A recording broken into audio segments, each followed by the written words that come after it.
Hello everyone, welcome to Krishna technical Pathshala. Students, मैं अभी जो आपको क्लास ले रहा हूँ आपको BCEC लेटरल एंट्री का है ना, BCECE है Bihar combined entrance competitive exam lateral entry LE का है ना। BCEC LE में आपको मैथ्स पढ़ना है, तो मैथमेटिक्स में आपको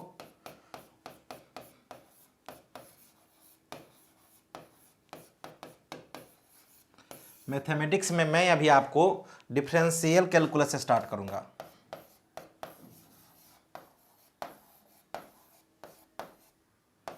डिफरेंशियल कैलकुलस,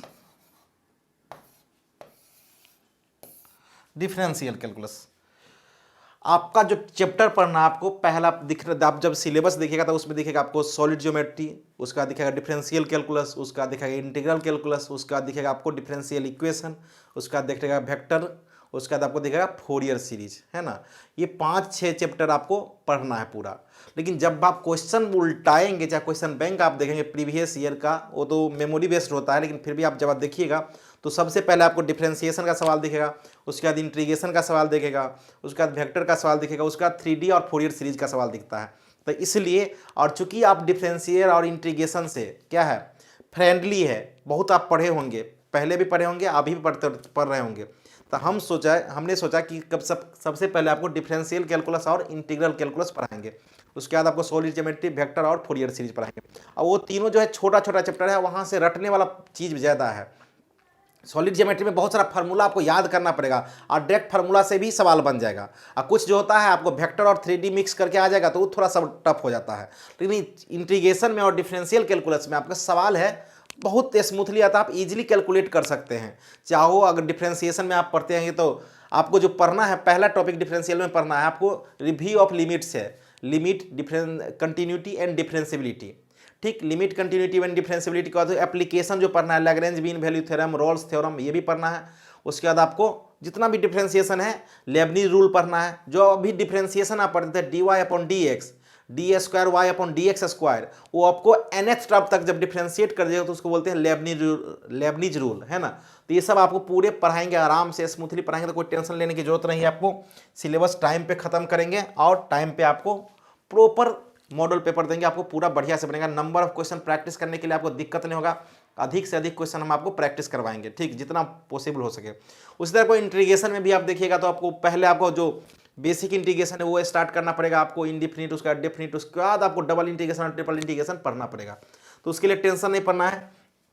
डिफरेंशियल कैलकुलस में जो आपको पहला टॉपिक आपको जो दिया हुआ है, एक साथ हम लोग स्टार्ट करेंगे। कौन सा? लिमिट। एक साथ स्टार्ट करेंगे। कौन सा? आपको तीनों एक साथ आप पढ़ सकते हैं, तीनों एक साथ पढ़ सकते हैं। तो पहला टॉपिक जो आपका है डिफरेंशियल कैलकुलस में, limit, comma, continuity and differentiability,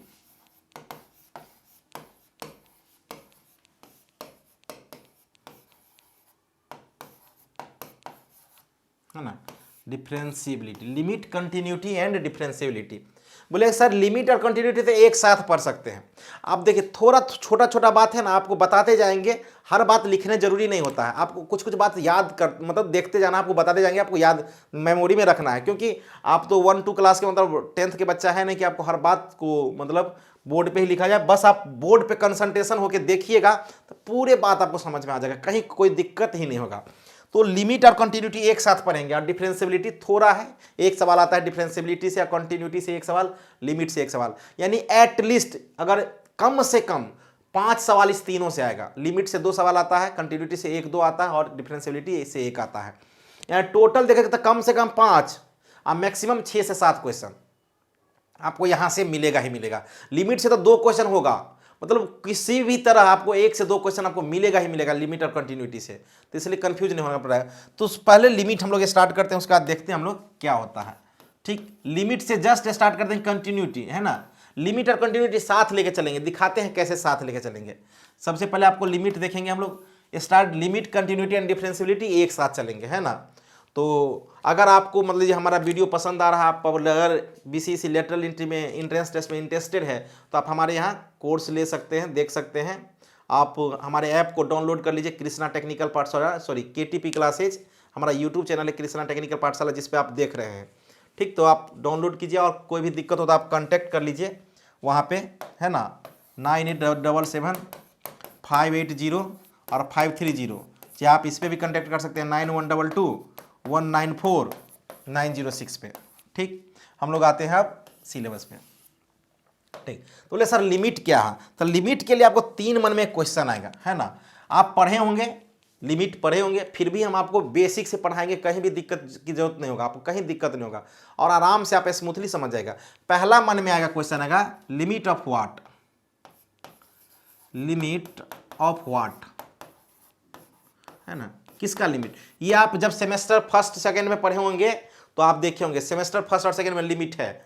ठीक, तो लिमिट से 1-2 क्वेश्चन वहां से आता ही था, सब्जेक्टिव में भी ऑब्जेक्टिव में भी, तो उसको भी हम लोग रिवाइज कराएंगे। तो जो बेसिक है आपको वो हम देंगे। ठीक, लिमिट ऑफ व्हाट। दूसरा why to evaluate limit, why to evaluate limit, why to evaluate limit. तीसरा क्वेश्चन आएगा आपको how to evaluate limit, how to evaluate limit. मन में आपके पास 3 क्वेश्चन आएगा। ये आप पढ़े हैं फिर भी समझिए, रिवाइज समझ के आप देख लीजिए, कोई दिक्कत नहीं होगा, बहुत ज़्यादा समय नहीं लगेगा इस सब में। आप टेंशन मत लो कि सर समय कितना लगेगा, उस समय का टेंशन आप छोड़ दो, वो हमारी जिम्मेदारी है, आपको कितना टाइम पे बढ़िया से पढ़ाएंगे। ठीक, आपको एक एक बात क्लियर करेंगे। तो मन में एक क्वेश्चन आएगा, सबसे पहला क्वेश्चन है कि लिमिट ऑफ व्हाट। तो सिंपल सा मीनिंग होता है इसका क्वेश्चन, लिमिट ऑफ व्हाट। तो किसका लिमिट निकालते हैं, तो फंक्शन का लिमिट निकालते हैं। लिमिट ऑफ व्हाट, किसका लिमिट निकालते हैं, तो फंक्शन का लिमिट निकालते हैं। दूसरा मन में क्वेश्चन आ रहा है कि why to evaluate limit, limit क्यों निकालते हैं, तो आपको ये शकल दिख जाएगा 0/0, infinity upon infinity, infinity minus infinity, infinity into infinity, है ना, इन्फिनिटी के पावर 0, 0 के पावर 0 और 1 के पावर अगर इन्फिनिटी हो जाए तब इस सभी को हम लोग बोलते हैं इनडिटर्मिनेट फॉर्म। इस सभी को क्या बोलते हैं हम लोग, indeterminate form, indeterminate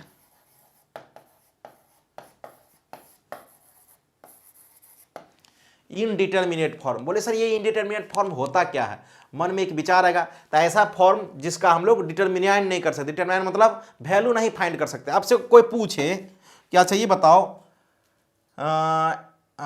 x by x और x टेंस टू 0, तो ये अगर 0 पुट कर तो क्या होगा, 0/0। अगर ये 0/0 पुट हो जाएगा तो ये तो गड़बड़ हो जाएगा। तो अच्छा आप बोले सर x² ले लो, आप ऐसा ले लो, x² -1 ले लो और x² +1 ले लो, और यहाँ पे अगर x = 1 ले लो, कोई दिक्कत नहीं। देखो फिर भी आपको क्या हो जाएगा, -1, सॉरी, देखो x -1 और x +1, -1 है तो 1 पुट करो, 1 - 1 क्या है, 0, और 1 का स्क्वायर 1 - 1 क्या होगा, 0। This is indeterminate form. तो ले सर इसका सोल्व करने का तरीका होता है, तो बिल्कुल आपको सोल्व करने के तरीके को हम लोग बोलते हैं how to evaluate limit, limit कैसे निकालते हैं। पहला क्वेश्चन आपके मन में समझ में आ गया होगा कि ये इनडिटर्मिनेट फॉर्म क्या होता है, जो 0/0, इन्फिनिटी, ये देखो 7 होता है, कितना होता है 7, 1 2 3 4 5 6 और 7 इनडिटर्मिनेट फॉर्म होता है। 0/0, infinity, infinity minus infinity, infinity into infinity, infinity के पावर 0, 0 के पावर 0 और 1 के पावर इन्फिनिटी। यहाँ से आपका जो क्वेश्चन है बहुत उठाता है, यहाँ से ये सेक्शन 1 के पावर इन्फिनिटी का क्वेश्चन बहुत है इंट्रेंस टेस्ट में, देखिएगा। और 1 लाइनर क्वेश्चन होता है ये, 1 लाइनर, एक लाइन में आपको बन जाएगा, ओरल आप टिक करके आंसर आ सकते हो, कोई दिक्कत नहीं होगा। तो पहला मन में आपको क्वेश्चन आएगा कि लिमिट ऑफ व्हाट, तो किसका लिमिट निकालते हैं, तो फंक्शन का। दूसरा मन में क्वेश्चन आएगा वाई टू इवेल्युएट लिमिट, तो क्योंकि 7 इनडिटर्मिनेट फॉर्म है, किसी भी इनडिटर्मिनेट मतलब जिसका डिटरमाइन नहीं किया जा सकता है, जिसका वैल्यू नहीं निकाला जा सकता, उसको इनडिटर्मिनेट फॉर्म बोलते हैं। इसलिए हम लोग ये 7 फॉर्म जब भी आ जाएगा तो हम लोग इसका इनडिटर्मिनेट फॉर्म को डिटर्मिनेट फॉर्म में लाएंगे। तो कैसे लाएंगे, इसी को बोलते हैं हाउ टू इवेल्युएट लिमिट। तो हम लोग बहुत सारा मेथड पढ़ते हैं, उसको आप देखेंगे रेशनलाइजेशन मेथड होता है। एक सेकंड,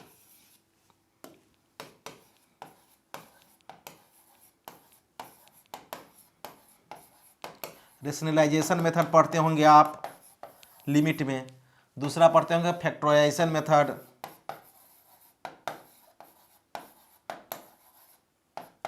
पढ़ते होंगे सब्स्टिट्यूशन मेथड, है ना, ETC एटसेट्रा, है ना, बहुत सारा मेथड पढ़ते हैं। वही मेथड से हम लोग हाउ टू इवेलुएट, पूरा लिमिट ही है, लिमिट निकालते कैसे, पूरे किताब ही ना है, पूरा आपको सिलेबस में ही पढ़ना है लिमिट कैसे निकालेंगे। तो पहला मन में आएगा कि लिमिट किसका निकालेंगे, तो फंक्शन का। दूसरा वाई टू इवेलुएट लिमिट, तो 7 इंडिटरमिनेट फॉर्म है, इसलिए हाउ टू इवेलुएट कैसे निकालते हैं, तो आपको जो बहुत सारा मेथड है उसमें rationalisation method, factorisation method etcetera, आपको सब्स्टिट्यूशन मेथड मिल जाएगा। अब मन में आएगा, यहाँ तो आ गया कि सर इनडिटरमिनेट फॉर्म तो आ गया, तो एक और क्वेश्चन आता है मन में कि टेंस टू, अगर आज इसको लिखते कैसे है, इसको लिखते कैसे है, तो आपको लिखने का जो तरीका होता है किसी भी फंक्शन का, मान लेते हैं let y is equal to F X, कोई फंक्शन है, ठीक, तो इसको आप लिखते होंगे तो limit x tense to at x पे चेक करना है, मान लो तो x इजकल टू a पे, x को किस पे चेक करना है, limit x equal to a पे, तो x tense to a f of x, और इसको आप ऐसे भी लिख सकते हो limit x tense to a, sorry LT भी लिखते हैं, limit x tense to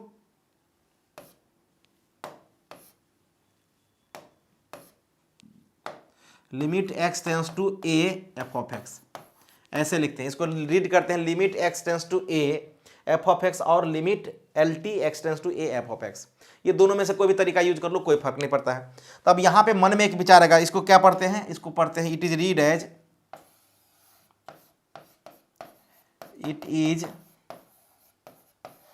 as x tense to a, tends to a, इसका मतलब क्या होता है, x टेंस टू a का मतलब क्या होता है, तो हम लोग देखते हैं meaning of x tense to a,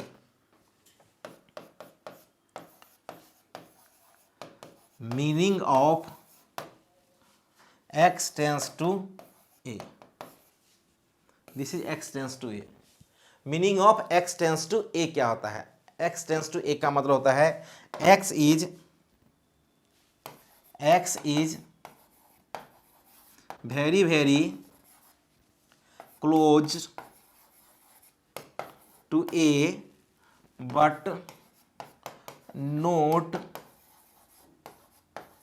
equal to a, x क्या है, x is a very very close to a but x not equal to a, इसका मतलब x के बहुत नजदीक है, बहुत नजदीक। तो बोले सर मन में एक विचार आएगा कितना नजदीक, मन में एक विचार आएगा कि सर कितना नजदीक, अगर x बहुत क्लोज है तो near about x equal to a है ना, तो बोले मन में कैसा आएगा, तो x इक्वल टू a है, तो बोले sir x is very very close to a but not equal to a, अगर वेरी वेरी क्लोज की बात कर रहे हैं तो किधर से क्लोज, तो आपके मन में विचार आएगा कि सर क्लोज की जहां तक बात कर रहे हैं तो इधर से भी क्लोज हो सकता है, चाहे इधर से भी क्लोज हो सकता है, नहीं x के क्लोज तो इधर से भी हो सकता है और x की क्लोज इधर से भी हो सकता है, और जब ये x की क्लोज इधर से भी हो जाए और x की क्लोज इधर से भी हो जाएगा तो आपको मन में विचार आएगा किधर से क्लोज, तो अगर आप क्लोज की बात करते हैं तो यहां से आता है, इसको अगर क्लोज इधर से देखते हैं तो इसको बोलते हैं LHL, लेफ्ट हैंड लिमिट, अगर इधर से क्लोज की बात करते हैं तो इसको बोलते हैं RHL, है ना, राइट हैंड लिमिट,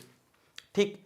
तो बोलेगा सर हमें तो एक्चुअल में लिमिट निकालना है, लिमिट क्या निकालना है, लिमिट किसका निकालना है, अगर आपसे पूछे limit x tense to a F X equal to what, इसका ना वैल्यू निकालना है, आपको मन में विचार आएगा। तो इसका वैल्यू तभी निकाल सकते हैं जब if LHL equal to RHL equal to a, ए यूनिक एन लिखो, an unique and finite quantity होना चाहिए,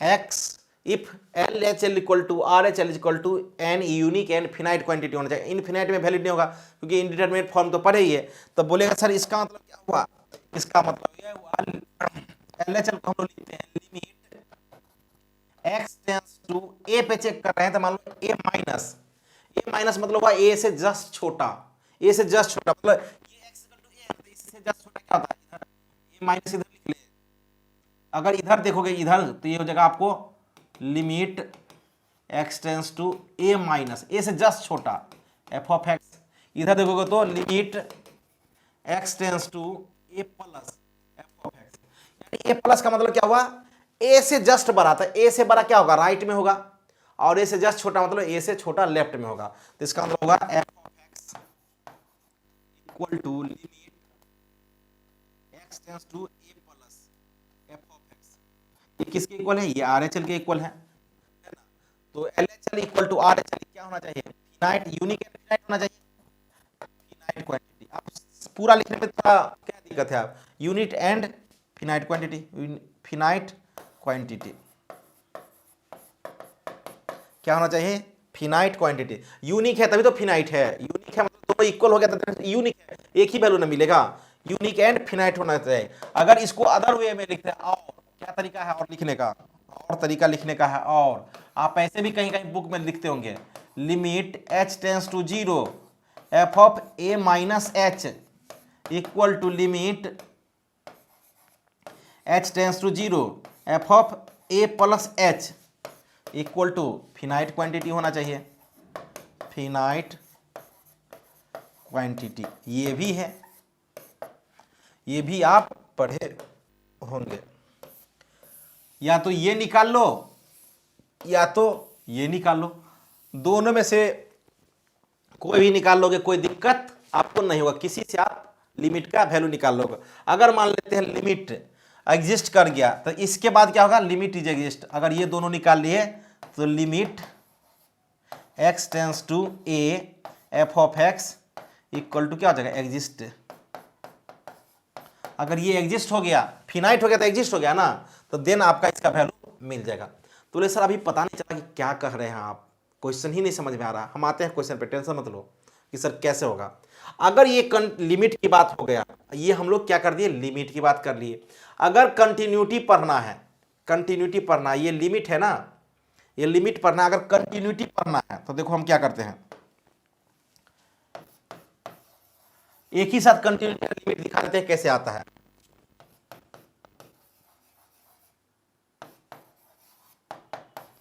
कंटिन्यूटी, कंटिन्यूटी के लिए देखो मान लेते हैं let y is equal to F X है ना, तो a F x be a continuous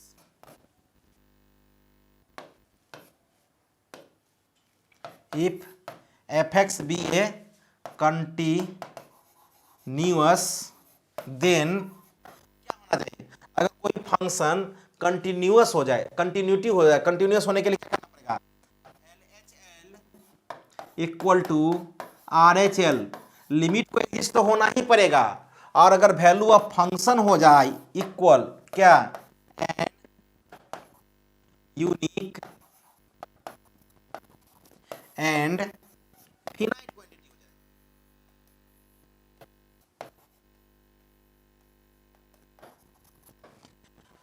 अगर L H L equal to R H L equal to value of function हो जाए, इसको बोलते हैं वैल्यू ऑफ फंक्शन, तो क्या हो जाएगा, फंक्शन क्या हो जाएगा, फिनाइट क्वांटिटी हो जाए तो लिमिट क्या हो जाएगा, कंटिन्यूटी हो जाएगा। देयरफॉर एफ एक्स भी ए कंटिन्यूअस है ना, इफ अगर एफ एक्स भी ए कंटिन्यूअस, कोई फंक्शन कंटिन्यूअस है तो ये तीन काम होना जरूरी है, इसको हम लोग पढ़ते हैं वैल्यू ऑफ फंक्शन, क्या पढ़ते हैं, value of function, value of function, यानी जिस पॉइंट पे हमें चेक करना है, इसको हम लोग पढ़ते हैं left hand limit, sorry right hand limit, right hand limit, इसको हम लोग पढ़ते हैं लेफ्ट हैंड लिमिट।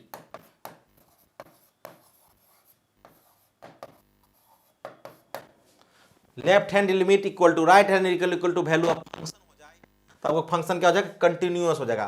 तो ले सर एक और थोड़ा मतलब बताइए कि इसका मतलब और तरीका क्या हो सकता है, तो और दूसरे तरीका से आप ऐसे लिख सकते हो, limit x tends to a minus f of x equal to limit x tends to A plus F of x equal to f of a, यानी जिस पॉइंट पे हम लोग चेक कर रहे हैं, ए पे चेक कर रहे हैं ना फंक्शन कंटिन्यूअस है कि नहीं है, क्या होना चाहिए, फिनाइट होना चाहिए।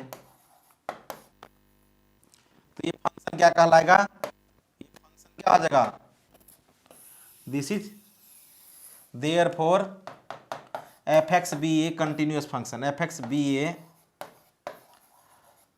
कंटिन्यूअस फंक्शन,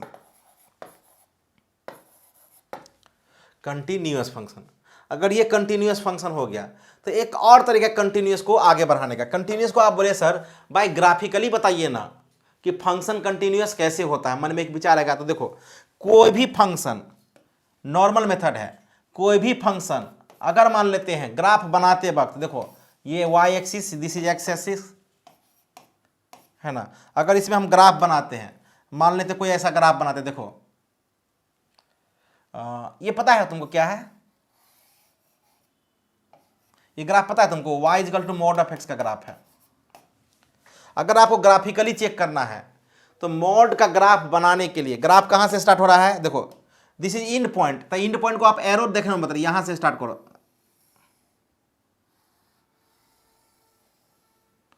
यहां से यहां ग्राफ ले जाने, मार्कर उठा नहीं, रिपीट किया नहीं, जब मार्कर अगर आप किसी भी ग्राफ फंक्शन का ग्राफ बनाते हो ना उठे और ना रिपीट करे ना कहीं पे कट करे तो फंक्शन क्या हो जाएगा, continuous, it is continuous function. y is equal to mod of x is a continuous function.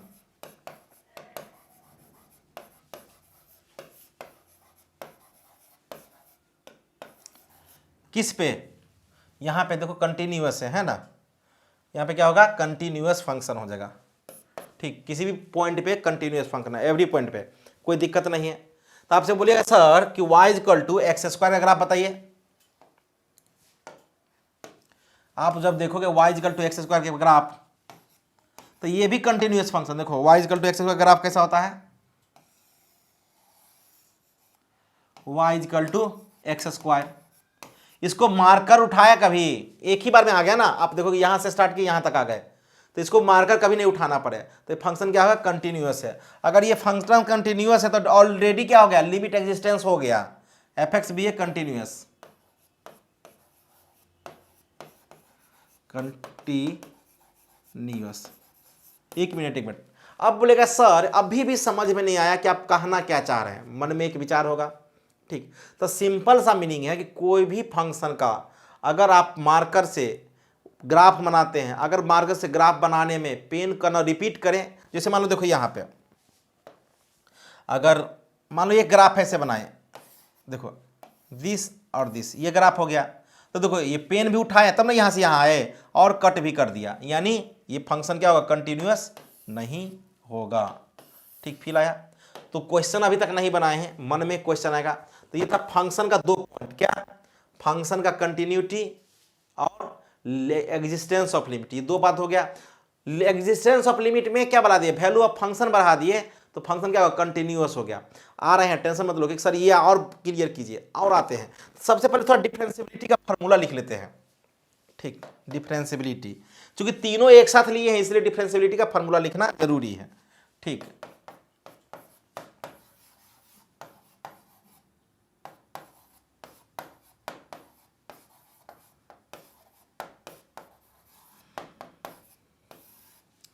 Differentiability का कुछ नहीं करना है, क्या करना है, y is equal to F x, let y is equal to F x be a differentiable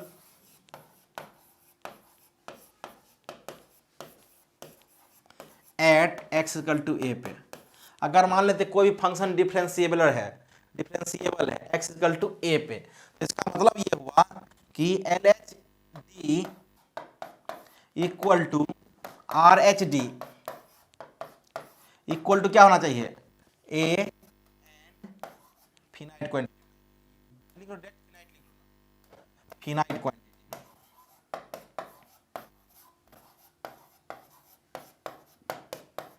क्या होना चाहिए डिफरेंशिएबिलिटी के लिए, L H D equal to क्या होना चाहिए, आर एच डी। अगर L H D equal to R H D हो जाएगा तो फंक्शन क्या हो जाएगा, डिफरेंशिएबल होगा। तो सर एल एच डी का मतलब क्या होता है, एल एच डी का मतलब हुआ इसको बोलते हैं left hand derivative, left hand derivative.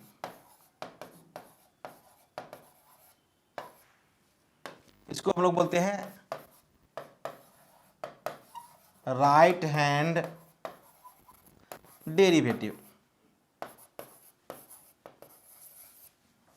Right hand derivative. ठीक, लेफ्ट हैंड बोले सर लेफ्ट हैंड डेरिवेटिव का फार्मूला क्या होता है? तो बिल्कुल वहां पे टेंशन मत लो, एक भी बात आपको हम छोड़ेंगे नहीं। तो L H D left hand derivative का होता है क्या? Limit x tends to h tends to zero F of A minus h. किस पॉइंट पे चेक कर रहे हैं? ए पे, इसलिए f of A minus h minus f of a upon minus h. ठीक, एंड अच्छा एंड आर एच डी क्या होगा? आर एच डी होगा limit H tends to zero F of A minus a plus h minus f of a upon कितना? This is a, this is a upon h. This is left hand derivative and right hand derivative. This is R H D और this is L H D. अगर L H D equal to अगर R H D हो जाता है, function क्या हो जाएगा? Differentiable हो जाएगा। बोले ऐसा ग्राफिकली इसको चेक कीजिए, तो ग्राफिकली चेक करते हैं। जा देखो, अगर मान लेते हैं y equal to mod f x की ग्राफ लेंगे तो कैसा दिखेगा ग्राफ? ग्राफ कुछ यूं दिखेगा। ग्राफ का मास्टर आपको बनना पड़ेगा, है ना। This is y equal to mod of x, आपको पता होना चाहिए। अगर y equal to mod of x है ये, ठीक, तो y equal to mod x किसी भी ग्राफ में अगर क्या बने? नोप बने, नोप नोप, दिस इज नोप, है ना। तो फंक्शन इज नॉट डिफरेंशिएबल। ये कंटिन्यूअस तो है लेकिन डिफरेंशिएबल नहीं, इट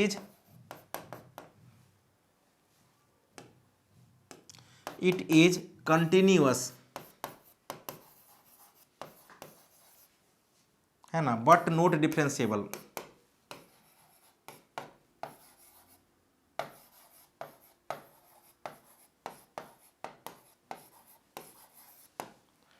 अच्छा, न्यूमेरिकली कैसे ग्राफ फंक्शन डिफरेंशिएबल नहीं, वो हम लोग बाद में चेक करेंगे। बस आपको हम समझाना चाह रहे हैं कि ग्राफिकली अगर ग्राफ आपको पता है तो y equal to mod x अगर ग्राफ है, अगर किसी भी ग्राफ में नोप बने, नोप है ना, किल टाइप, तो जहां पे किल पड़े तो बोले सर कैसा ग्राफ होगा? तो उसका फंक्शन का डेरिवेटिव होगा जिस फंक्शन पे आर्क हो और वहां पे टेंजेंट बने। जिस फंक्शन के ग्राफ पे टेंजेंट बन जाए वहां पे क्या हम लोग क्या करेंगे? वो फंक्शन डेरिवेटिव डिफरेंशिएबिलिटी होगा। ठीक, तो आपको चेक करना पड़ेगा L H equal to R H D है नहीं। तो एग्जाम्पल तौर पे एक और ले लेते हैं।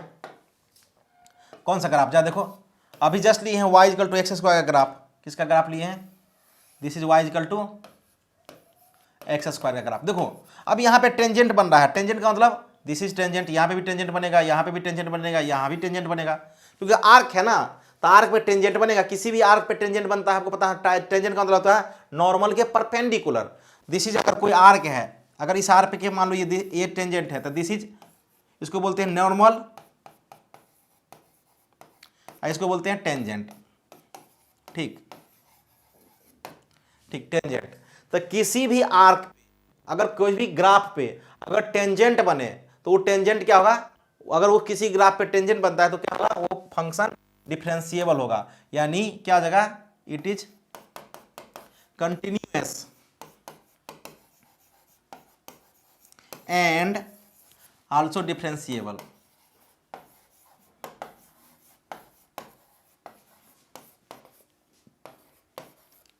Also differentiable. तो स्टूडेंट्स अभी हम लोग आपको 3-4 चीज देखे, है ना। पहला देखे क्या? लिमिट। दूसरा देखे लिमिट ऑफ एग्जिस्टेंस। तीसरा मतलब लिमिट ऑफ एग्जिस्टेंस पहला में ही देखे। दूसरा हम लोग देखे कंटिन्यूटी, और तीसरा हम लोग देखे डिफरेंशिएबिलिटी। इस सभी पे अभी तो पूरा हम ग्राफिकली फॉर्मूला आपको बताए हैं। कंटिन्यूअस में अभी ग्राफ और पढ़ाना बाकी है ना। ग्राफिकली आपको बहुत बताएंगे कंटिन्यूटी क्या होता है, डिफरेंशिएबिलिटी क्या होता है। ये तो बस ये इंट्रोडक्शन टाइप था। कंटिन्यूटी डिफरेंशिएबिलिटी एक साथ कैसे पढ़ते हैं हम लोग, ये आपको हम बता रहे थे। तो आगे क्लास में हम लोग कंटिन्यू करेंगे। ठीक, थैंक यू सो मच।